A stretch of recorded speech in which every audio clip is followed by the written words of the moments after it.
Coffee with Kadam या कार्यक्रमामध्ये आपल्या सगळ्यांचं स्वागत आहे. आपल्यासोबत कॉफी विथ कदममध्ये दाक्रू सोमण सर आलेले आहेत. सर, खूप खूप स्वागत आपलं. खरं तर तुमची काय ओळख करून द्यायची, संबंध महाराष्ट्राला तुमची ओळख आहे. प्रसिद्ध खगोल अभ्यासक आणि पंचांगकर्ते दाक्रू सोमण ज्यास तुम्ही इथं आलेला आहात त्याबद्दल आपले मनपूर्वक आभार.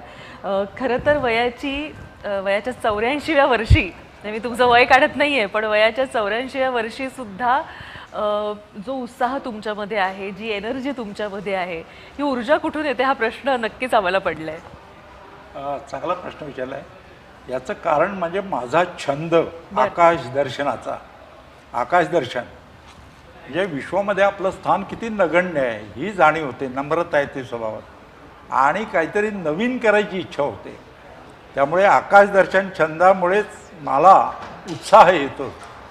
म्हणजे अक्षरशः खग्रास सूर्यग्रहण पाहणं, लोणारचं मिटिओरेट क्रेटर अश्निविवर पाहणं किंवा उल्का वर्षाव पाहणं आणि खगोलीय घटना घडतात ना त्यावेळी तर आम्ही उत्साह एवढा असतो.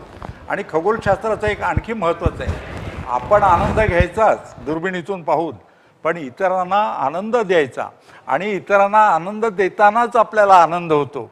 म्हणजे एखादा लहान मुलगा जो चंद्रावरची विवरं बघतो, शनीची वलय बघतो ना, त्याचा चेहरा बघूनच आम्हाला आनंद होतो आणि त्यामुळं मला उत्साह हा कायम टिकला तो. हे माझं रहस्य आहे या वयात उत्साहाचं, असं म्हटलं. पण खरं तर आपण टेक्सटाईलचे पदवीधर आहात. हो. मग नेमकं तुम्ही